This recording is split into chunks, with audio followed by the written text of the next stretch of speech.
परम पूज्य मालिक को प्रणाम। सभी भाइयों और बहनों को प्रणाम। आइए श्री रामचंद्र की संपूर्ण कृतियाँ भाग 1 सहज मार्गदर्शन अध्याय 6 साक्षात्कार का मार्ग मार्गदर्शक की भूमिका। गुरु और उसका कार्य। साक्षात्कार केवल अभ्यास द्वारा ही नहीं प्राप्त किया जा सकता।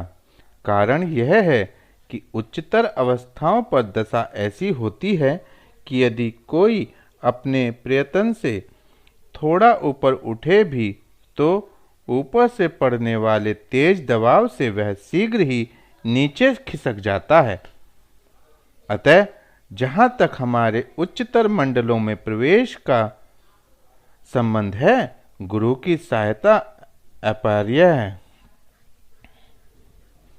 साधना के व्यवहारिक पक्ष के लिए भी हर व्यक्ति के लिए आध्यात्मिक प्रशिक्षण का व्यवहारिक मार्ग अपनाना आवश्यक है।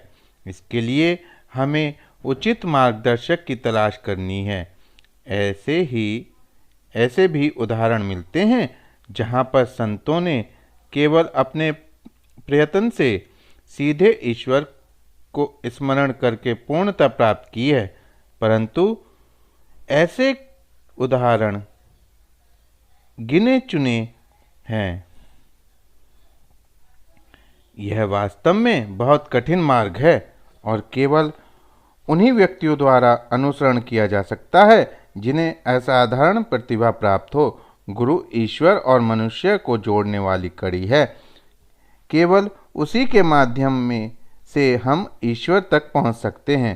केवल यह ही एकमात्र शक्ति है जो हमें मार्ग की जटिलताओं से निकाल सकती है। यह भी आवश्यक है कि जिस मार्गदर्शक का हम चुनाव करें वह उच्चतम योग्यता का हो तथा अपनी शक्तियों द्वारा जटिलताओं को एक ही दृष्टि से उड़ा देने की क्षमता रखने वाला हो। यह वही हो सकता है जिसने स्वयं पूर्णता प्राप्त कर लिया हो अथवा जिसने अपने स्वयं को पूर्ण निषेध कर दिया हो। हमें अपने को एक ऐसी बड़ी शक्ति से स्वयं ही अवश्य ही प्रेम और आकर्षण की भावनाओं से जोड़ लेना चाहिए। इसका कोई विशेष महत्व नहीं है कि हम उसके संबंध में कौन सी छाया अपने मन में रखते हैं। हम उसे मित्र, स्वामी, दास या जो कुछ भी अच्छा लगे कह सकते हैं, परंतु वह तो मार्गदर्शक या सामान्य रूप में गुरु ही रहेगा। मेरे विचार से गुरु के प्रति माँ का भाव अभ्यासी के लिए सबसे अधिक ठीक और लाभकर है।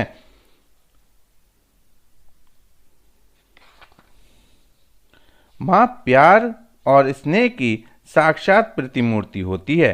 केवल एक माँ का हृदय ही धैर्यपूर्वक उसके पुत्र द्वारा किए गए सारे कष्टों एवं दुखों को सह सकता है और साथ ही साथ सदैव अपने पुत्र को आराम और सुख प्रदान करने की सोच सकता है। वही स्थिति सच्चे गुरु की होती है जो अभ्यासी की आध्यात्मिक माँ होता है।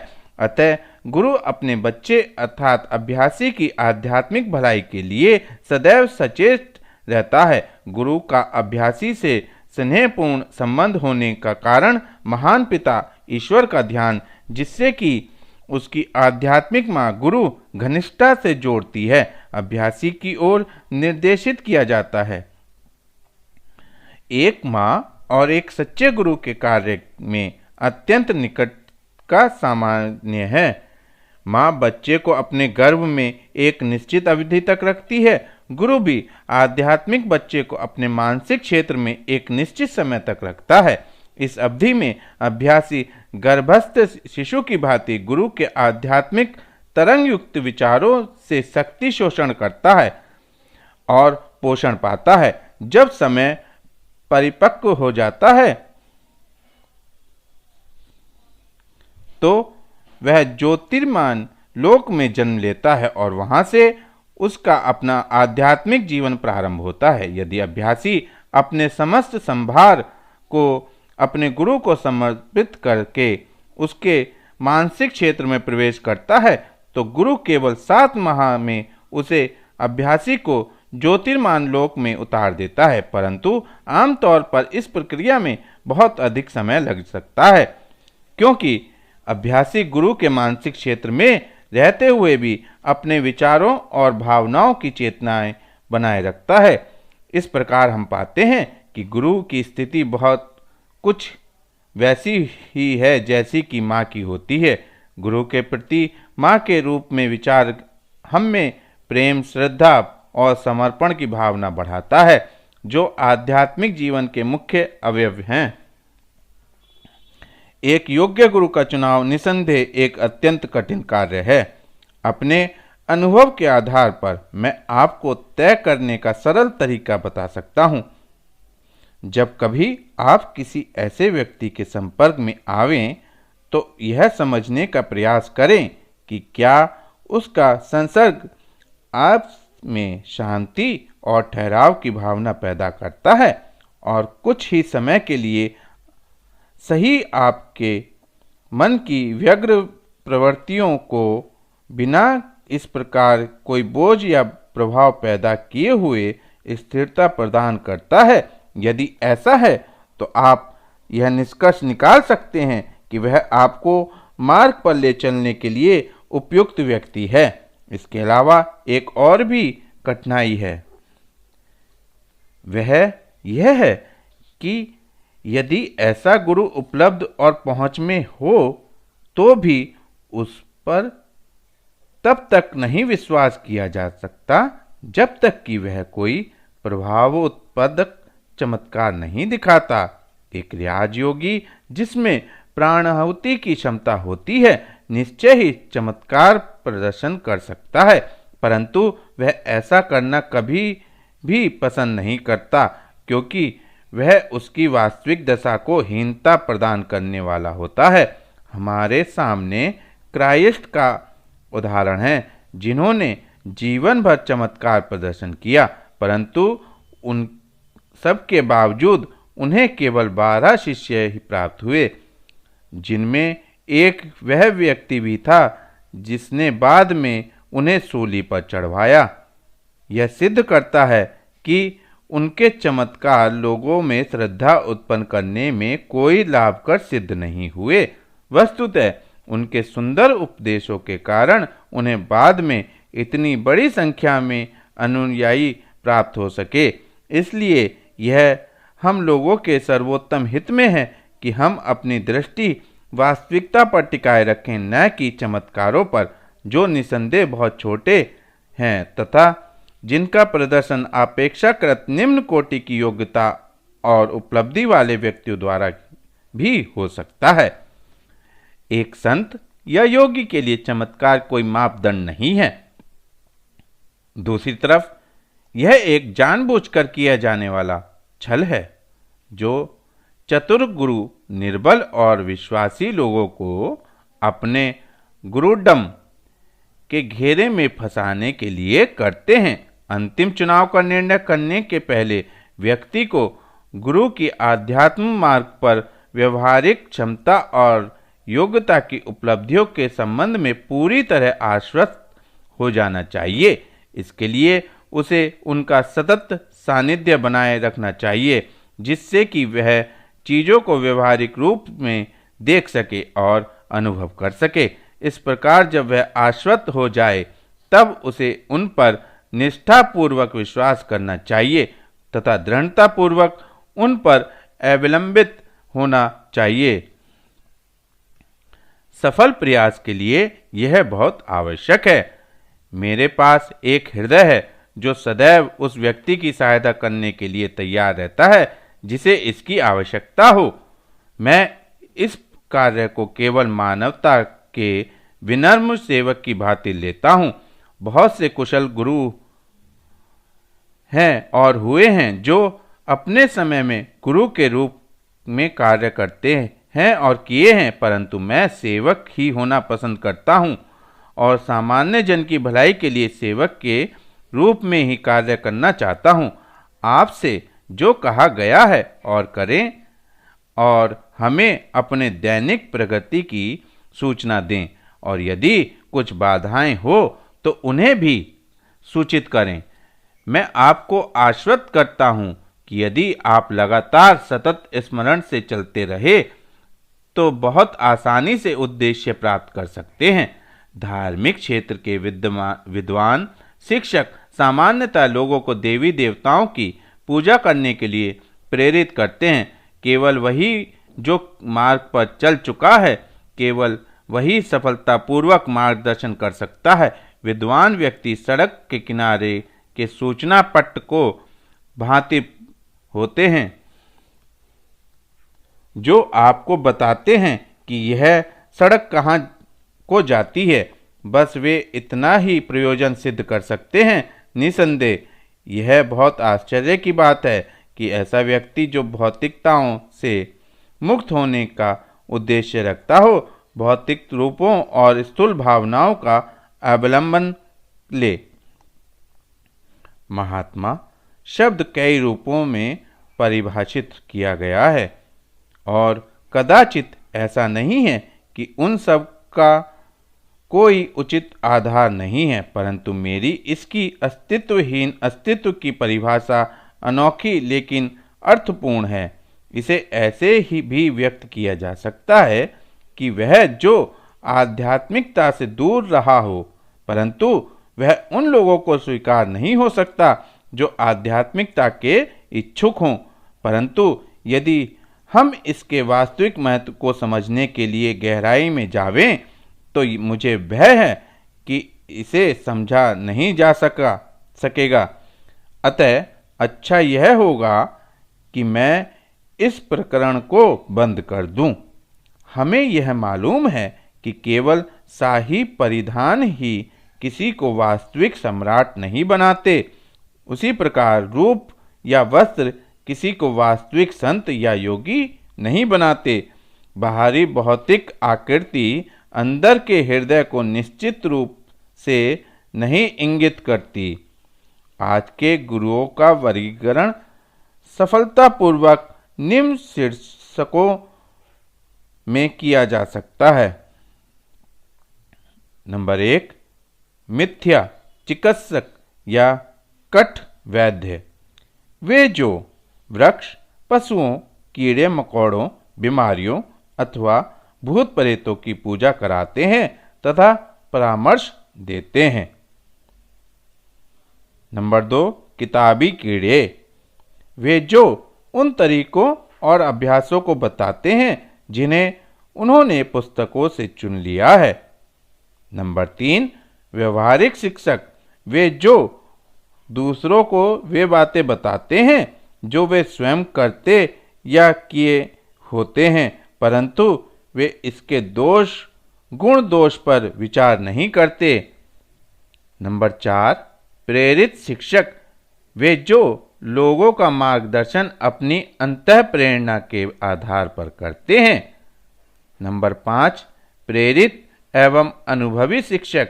वे जो लोगों का मार्गदर्शन अपने व्यवहारिक अनुभव और उच्चतर अंतः प्रेरणा के आधार पर करते हैं।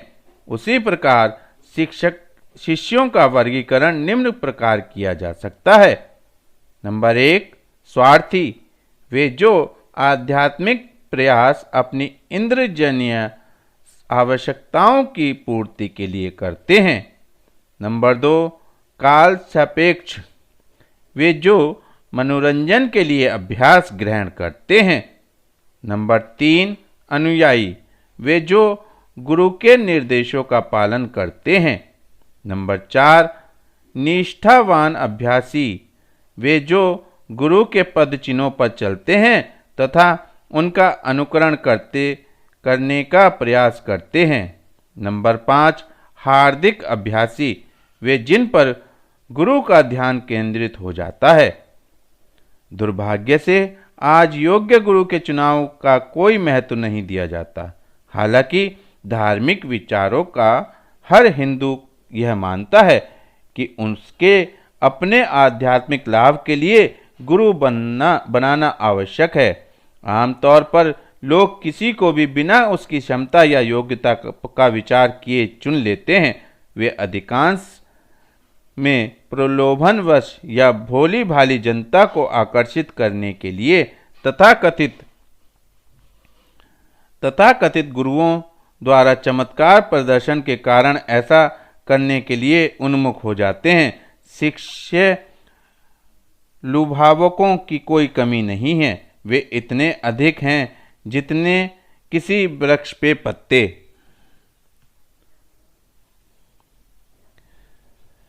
उनमें से अधिकांश के लिए गुरुवाई बहुत लाभदायक कार्य है, जिससे उन्हें प्रचुर आय हो सकती है जो वे अन्यथा अर्जित नहीं कर सकते। इसके अतिरिक्त वे अपने शिष्यों में से अधिकतम सम्मान और व्यक्तिगत सेवा प्राप्त करते हैं।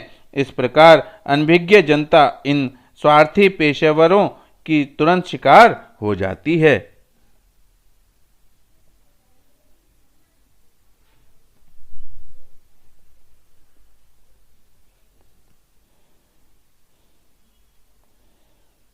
एक छोटा चमत्कार या किसी आकर्षक चीज का प्रदर्शन इस प्रकार की सैकड़ों मूर्ख भेड़ों को उनकी गुरुवाई के घेरे में आकर्षित करने के लिए पर्याप्त है।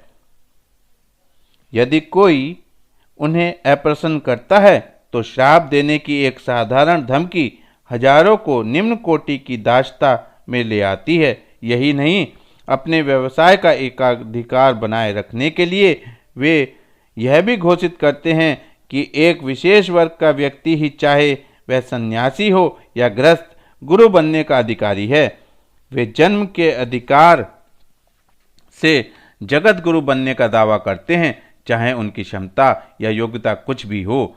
आजकल आप सन्यासियों को भी बहुत अधिक संख्या में पाएंगे जो महात्मा बनने का स्वांग करते हैं तथा जगत गुरु होने का बखान करते हैं। क्या ऐसे व्यवसायिक छद्मवेशी तरस खाने लायक नहीं हैं, जो राष्ट्र और धर्म के लिए लज्जाजनक हैं तथा जो अपने स्वार्थ साधन के लिए अज्ञानी जनता को धोखा देते हैं तथा डराते हैं, पूरी निर्लज्जता से घूमते रहते हैं? यह लोगों के लिए उपयुक्त समय है जब लोग आंखें खोलें और देखें कि ऐसे लोगों से कितना भयंकर कार्य हुआ है। गुरुवाई एक विशेष वर्ग का एकाधिकार है। यह निरर्थक बात है जो व्यावसायिक गुरुओं द्वारा अपने व्यक्तिगत स्वार्थों को सुरक्षित रखने के लिए प्रचारित की गई है। आमतौर पर विश्वास किया जाने वाला यह सिद्धांत भी एक शिष्य किसी भी परिस्थिति में अपने गुरु से पवित्र संबंध को तोड़ नहीं सकता। उन झूठे गुरुओं की निपुणतापूर्ण उपाय है जिससे उनकी स्थिति दृढ़ और सुरक्षित रह सके, और धोखे के अतिरिक्त कुछ नहीं है। एक शिष्य को दीक्षा देने की प्रथा का आधुनिक व्यावसायिकों द्वारा बहुत दुरुपयोग किया गया है, जो इसके वास्तविक महत्व को नहीं समझते। उनका काम दीक्षा देने के समय केवल कुछ रहस्यमय शब्दों को शिष्य के कान में फूंकना तथा पूजा के नाम पर कुछ कर्मकांड का अभ्यास बताना। शिष्य के प्रति उनका कर्तव्य वहीं समाप्त हो जाता है और वे शिष्य के उत्थान के लिए और कुछ नहीं करते, सिवाय इसके कि वे हर वर्ष उन्हें दर्शन दें तथा उनसे वार्षिक कर वसूलें तथा प्रशंसा प्राप्त करें। वास्तव में एक शिष्य को तभी औपचारिक रूप से दीक्षा देनी चाहिए जब उसमें सच्चा विश्वास जम जाए, उसके हृदय में ईश्वरीय प्रेम की जड़ बैठ जाए। दीक्षा का महत्व यह है कि शिष्य का संबंध सर्वोत्कृष्ट शक्ति से हो गया है। उस दशा में शिष्य की ओर जितना वह अपने में सोखने की शक्ति विकसित करता है, उसी के अनुसार आध्यात्मिक बल स्वतः ही प्रवाहित होने लगता है। एक सुदृढ़ संबंध स्थापित करना गुरु की शक्ति और क्षमता पर निर्भर करता है, जिसके लिए उच्च योग्यता की आवश्यकता होती है। एक बार का संबंध तब तक चलता रहता है जब तक कि शिष्य मुक्ति नहीं प्राप्त कर लेता, जो ऐसी हालत में बहुत दूर की बात होती है, जो कि अगणित जन्मों के बाद प्राप्त की जा सके। तथ्य यह है कि ऊपर लिखे हुए के अनुसार यदि शिष्य को एक उच्च योग्यता के गुरु द्वारा सही अर्थ में दीक्षा दी गई है, तो उसके संबंध विच्छेद करने का प्रश्न ही नहीं उठता। परंतु व्यावसायिक गुरु के लिए जो अपना मतलब सिद्ध करने के लिए नकली दीक्षा देते हैं, यह एक निरंतर परेशानी का कारण है। अतः एक शिष्य को स्थायी रूप से अपने मुट्ठी में रखने के लिए वे देवी आदेश के रूप में यह घोषित करते हैं कि यदि उन्होंने किसी भी संबंध विच्छेद करने के बारे में सोचा तो नरक की समस्त यातनाएं भोगनी पड़ेंगी। अज्ञानी जनता इसे अकाट्य सत्य स्वीकार कर लेती है और किसी भी ऐसे कार्य को जिसके करने से उनके गुरु अप्रसन्न हो जावें, सोचने मात्र से कांप उठती है। अतः वे निष्क्रिय समर्पण की भावना से उनके सभी अत्याचारों को सहते रहते हैं। मैं निश्चयपूर्वक कह सकता हूँ कि शास्त्रों में इस प्रकार का कोई सुझाव नहीं है। यह केवल इन धार्मिक शिक्षकों का ढकोसला है। मेरा विचार है कि यह हर व्यक्ति का जन्मसिद्ध अधिकार है कि यदि वह पाता है कि उसने गुरु का चुनाव गलत कर लिया है या गुरु की क्षमता या योग्यता का सही निर्णय नहीं कर सका है, तो वह किसी भी समय उनसे संबंध विच्छेद कर सकता है। यदि वह किसी स्थिति विशेष में यह पाता है कि उसके गुरु में जितना वह प्राप्त कर चुका है उससे आगे ले जाने की क्षमता नहीं है, तो वह दूसरा गुरु ढूंढने के लिए स्वतंत्र है। यदि दूसरी तरफ एक जागरूक गुरु को स्वयं ही ऐसी परिस्थिति में अपने शिष्य को दूसरा अधिक सुन्नत और योग्य गुरु ढूंढने के लिए निर्देश देना चाहिए ताकि शिष्य की प्रगति न रुके। यह एक सच्चे निस्वार्थी गुरु का पवित्र कर्तव्य है। तथापि यदि शिष्य को संबंध विच्छेद करने की अनुमति गुरु द्वारा उनके स्वार्थपरक दृष्टिकोण के कारण नहीं दी जाती, तो शिष्य को यह स्वतंत्रता रहती है कि वह तुरंत ही उनसे संबंध तोड़ ले तथा दूसरा गुरु ढूंढ ले। किसी भी नैतिक अथवा धार्मिक कानून में ऐसा करने की मनाही नहीं है। गुरुओं की श्रेणी में थोड़े सुन्मुत वे लोग माने जाते हैं जो शास्त्रों एवं पवित्र पुस्तकों के बारे में अपने ज्ञान के आधार पर शिक्षा और उपदेश देते हैं। उन्होंने व्यवस्था और आश्रम स्थापित किए हैं जहां वे अपने अनुयायियों में राजा का दर्जा अपनाए हुए हैं। वे भ्रमण करते रहते हैं तथा विशाल जन समुदाय के सम्मुख भाषण करते हैं और उन्हें समझाते हैं कि उन्हें क्या करना चाहिए और क्या नहीं,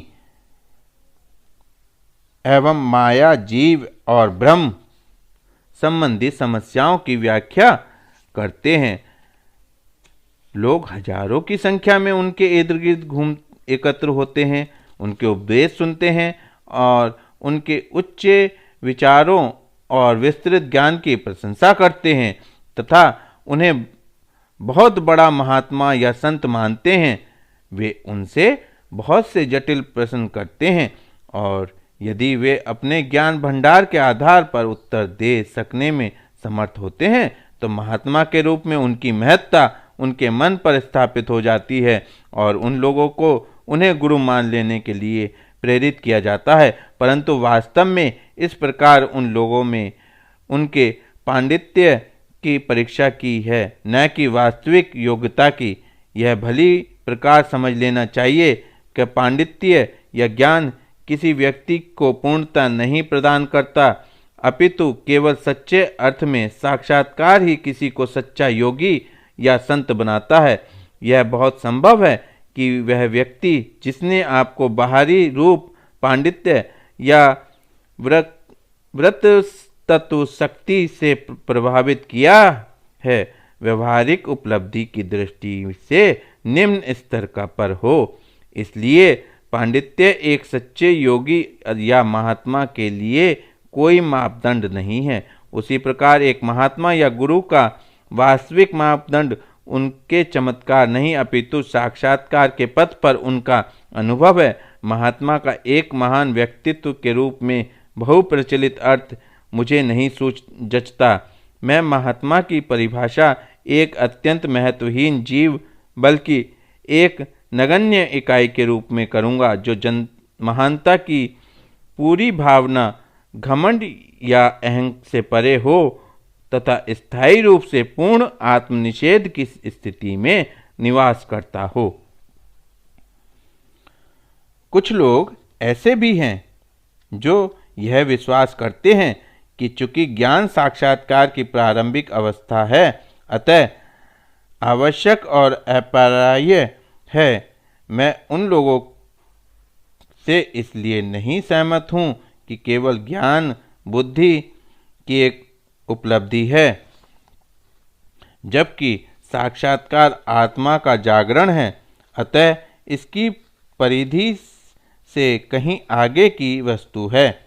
इसलिए एक वास्तविक शिक्षक वह नहीं जो हमें धार्मिक प्रतीतियों के ठोस आधार की व्याख्या बता सके, अथवा वह जो यह बता सके कि हमें क्या करना चाहिए और क्या नहीं करना चाहिए।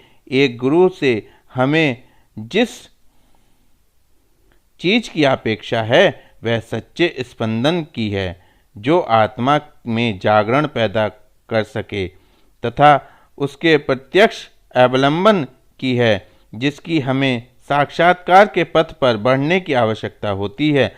यदि हमारी दृष्टि सफलता पर है तो हमें एक ऐसे व्यक्ति की तलाश करनी है। इस प्रकार अब यह स्पष्ट है कि हमें अपने आध्यात्मिक मार्गदर्शन के लिए एक व्यक्ति का निर्णय करते समय हमें उसके पांडित्य या चमत्कार पर नहीं बल्कि साक्षात्कार के मार्ग पर उसकी व्यवहारिक उपलब्धि पर ध्यान देना चाहिए। एक व्यक्ति जो स्वयं मुक्त है आपको शाश्वत बंधन से मुक्त कर सकता है। यदि आपके गुरु संस्कार, माया या अहंकार के बंधन से मुक्त नहीं है तो उनके लिए आपको इन बंधनों से मुक्ति दिलाना संभव नहीं होगा।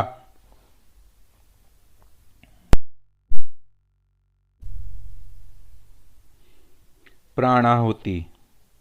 अपने गुरु की कृपा से मैं एक बड़े रहस्य या भेद को प्रकट करने की कोशिश करूंगा जो सामान्य लोग नहीं जानते।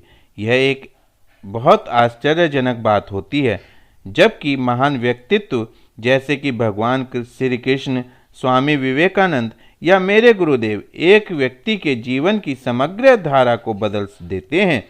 यह हमारे लिए परम आवश्यक है कि हम एक ऐसे मार्गदर्शक की तलाश करें जो अपनी शक्ति से हमें अधिक से अधिक ऊंचा उठा सके। इस शक्ति को प्राणाहुति कहते हैं। यह शक्ति शुद्ध मन के जरिए कार्य करती है। प्राणाहुति को इच्छा शक्ति से क्रियान्वित किया जाता है, जो सदैव प्रभावकारी होता है। यदि एक आध्यात्मिक प्रशिक्षार्थी के मन को मोड़ने के लिए अपनी इच्छा शक्ति का प्रयोग करता है तो यह प्रभावकारी होगा तथा बहुत सुंदर परिणाम लाएगा। बहुत से स्वामी जी जो गेरुआ वस्त्र धारण करते ही गुरुवाई प्रारंभ कर देते हैं, शिकायत करते हैं कि यद्यपि उनके अनुयायी उनकी बात दिलचस्पी से ध्यान से सुनते हैं, फिर भी वे कुत्ते की पूंछ की भांति स्वभाव से वक्र ही बने रहते हैं। कारण स्पष्ट है, या तो स्वामी जी अपनी इच्छा शक्ति का प्रयोग नहीं करते या उनमें कोई शक्ति नहीं है। वे बहुत से श्रम साध्य और बुद्धि को बोझिल बनाने वाले अभ्यास बताते हैं तथा शिष्यों को उनके भाग्य के भरोसे छोड़ देते हैं। न तो अध्यापक उन अभ्यासों के परिणाम को जानता है, न तो शिष्य ही अपने विवेक का उपयोग करता है। इसका परिणाम शिष्य में ठोसता और बुद्धि की मंदी तथा गुरुओं की दुष्चरित्रता, पतन तथा नैतिक भ्रष्टाचार होता है, जो केवल उपदेश देने के अधिकार के प्रति सजग रहते हैं तथा अपने कर्तव्यों एवं दायित्वों को एकदम भूले रहते हैं। कुछ शंकालु ऐसा कह सकते हैं कि अंतोगत्वा यह उस व्यक्ति के कारण है जो अपने को बदलना चाहता है, और गुरु तो नाम मात्र का एक कारण बना। यदि श्री कृष्ण में ऐसी शक्ति थी तो उन्होंने दुर्योधन का हृदय परिवर्तन क्यों नहीं किया, बजाय इसके कि महाभारत का युद्ध करवावें। वे ऐसे बहुत से उदाहरण दे सकते हैं जिसमें एक व्यक्ति किसी अत्यंत महत्वहीन व्यक्ति को या किसी निर्जीव वस्तु को ही अपना पथ प्रदर्शक मान कर महान संत हो गया हो, परंतु यह हमारे वास्तविकता को जानने के प्रयास को अवरोध नहीं प्रदान करता। ईश्वर के तरीके रहस्यपूर्ण होते हैं। कुछ लोग अपने ही विचारों से धोखा खा जाते हैं, या कुछ लोग ईश्वरीय कृपा से ज्योति प्राप्त करते हैं। योग्य प्रशिक्षक यौगिक प्राणाहुति की शक्ति से परीक्षार्थी के मन की निम्न प्रवृत्तियों को निर्बल कर देता है और उसके हृदय गुफा में दैवी प्रकाश का बीजारोपण करता है। इस प्रक्रिया में प्रशिक्षक अपनी इच्छा शक्ति का प्रयोग करता है, जिसे अंततः देवत्व का आधार प्राप्त रहता है। इस प्रकार से वह उसके प्रति चैतन्य रहता है और वह इसे अपनी सदिच्छा के लेंस द्वारा प्रशिक्षार्थी के हृदय पर केंद्रित करता है। परीक्षार्थी प्रारंभ में कुछ नहीं अनुभव कर सकता, कारण यह है कि उसकी आदत इंद्रियों के द्वारा ही अनुभव करने की होती है।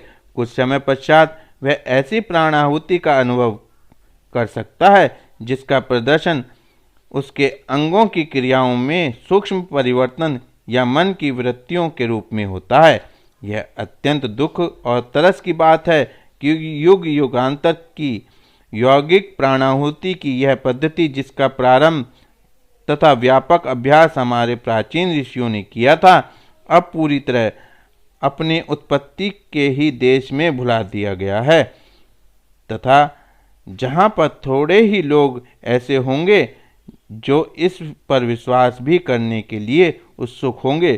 कुछ लोग इसकी सम्मोहन या मोह निंद्रा के रूप में गलत व्याख्या करके इसका परिहास करने का प्रयास करते हैं।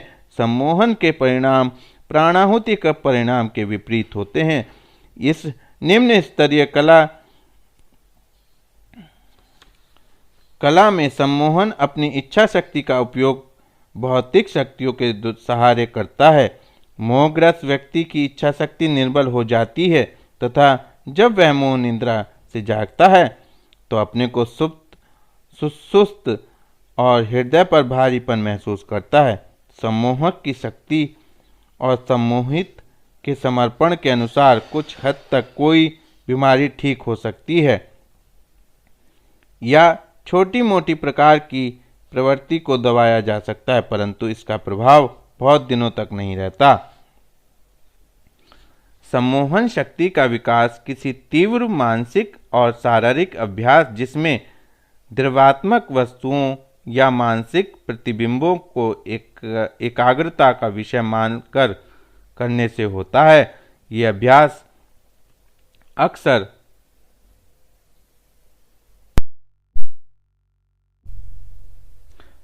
मानसिक विरूपता या पागलपन पैदा करते हैं और कभी कभी शारीरिक विरूपता भी इसका परिणाम होता है। फिर भी एक सफल अभ्यास से अधिक किसी भौतिक शक्ति की प्राप्ति हो सकती है जो सीमित है और किन्हीं प्रकार की इच्छाओं की पूर्ति मात्र के लिए लाभदायक है, वह भी तभी तक जब तक यह शक्ति समाप्त नहीं हो जाती।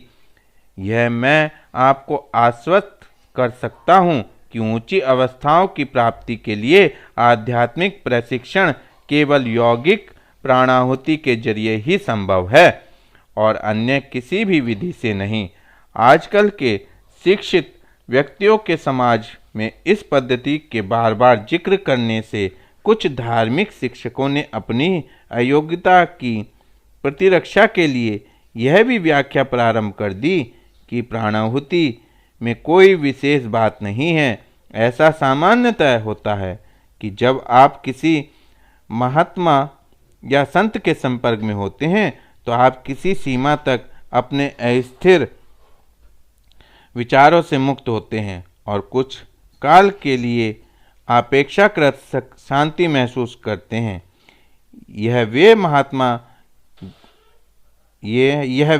वे उस महात्मा द्वारा प्राणाहुति के प्रभाव के कारण मानते हैं। वे जो इस प्रकार की व्याख्या करते हैं केवल जनता को अपनी अयोग्यता को छिपाने के लिए धोखा देते हैं। जिसे वे प्राणाहुति कहते हैं वह उन महात्माओं से स्वतः विकिरण होने वाले पवित्र परमाणु होते हैं। ये उन सभी लोगों को जो वहाँ एकत्रित होते हैं प्रभावित करते हैं, जिसका परिणाम कुछ हद तक तब जब वे वहाँ रहते हैं शांति का फैलाव होता है। यह एक प्राकृतिक प्रक्रिया है और प्राणाहुति से इसका कोई संबंध नहीं है। इस प्रकार के परमाणुओं का विकिरण केवल महात्मा या संत से नहीं ही होता बल्कि हर व्यक्ति से होता है, चाहे वह पुण्य आत्मा हो या दुष्ट आत्मा, साधु प्रवृत्ति या आसुरी प्रवृत्ति का हो। यदि आप कुछ समय के लिए एक अपवित्र या नैतिक दृष्टि से भ्रष्ट व्यक्ति के साथ रहते हैं तो उससे अपवित्र परमाणुओं का विकिरण होता हुआ आपको प्रभावित करता हुआ पाते हैं। फल यह होता है कि आप अपने विचारों को कुछ समय के लिए उसी धारा में बहते हुए पाते हैं। इस प्रकार विकिरण का प्रभाव थोड़े ही समय तक रहता है और जब आप उससे दूर हो जाते हैं तब वह समाप्त हो जाता है।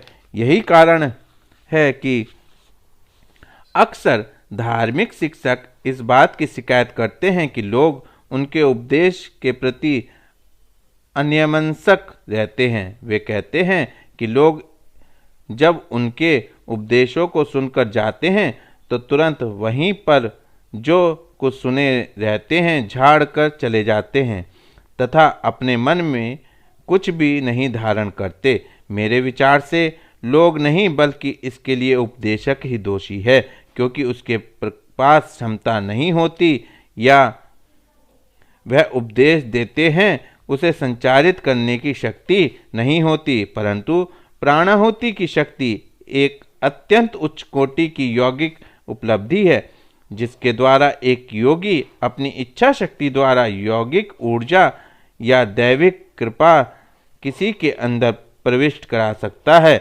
और उसमें जो अवांछनीय तत्व या आध्यात्मिक प्रगति में अवरोधक तत्व हैं उन्हें हटा सकता है। वह इस शक्ति का प्रयोग न केवल उन पर कर सकता है जो उसके इर्द गिर्द एकत्रित हैं बल्कि उन पर भी जो उससे दूर हैं। इस शक्ति का उपयोग किसी भी रूप में और किसी भी समय किया जा सकता है। वह जिसने इस शक्ति का पर नियंत्रण प्राप्त कर लिया है एक ही दृष्टि में अस्थायी और स्थायी रूप से किसी भी अभ्यासी के मन को वह अवस्था दे सकता है जो उसकी वर्तमान अवस्था से कहीं ऊंची हो और जो अन्य प्रकार से प्राप्त करने के लिए पूरे जीवन काल की अपेक्षा करेगी। यह एक बकवास नहीं है बल्कि शुद्ध सत्य है और जो चाहे वह कभी भी व्यवहारिक रूप से इसका सत्यापन कर सकता है। संतों ने अक्सर प्राणाहुति के द्वारा एक ही दृष्टि में एक मनुष्य के संपूर्ण स्वभाव को बदल दिया है।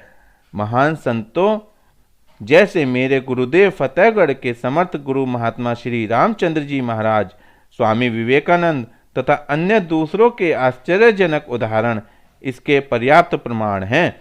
मैं कई संस्थाओं के शीर्ष स्थलों से मिला हूँ और यह पाकर आश्चर्यचकित रह गया हूँ कि उनके यहाँ प्राणाहुति है ही नहीं। यहाँ तक कि उनमें से बहुतों को के लिए यह बिल्कुल अपरिचित चीज है। निसंदेह स्वामी विवेकानंद में यह क्षमता थी, पर ऐसे व्यक्ति सदैव गिने चुने होते हैं। मेरे पूज्य गुरुदेव जैसे व्यक्ति संयोगतावश नहीं पैदा होते।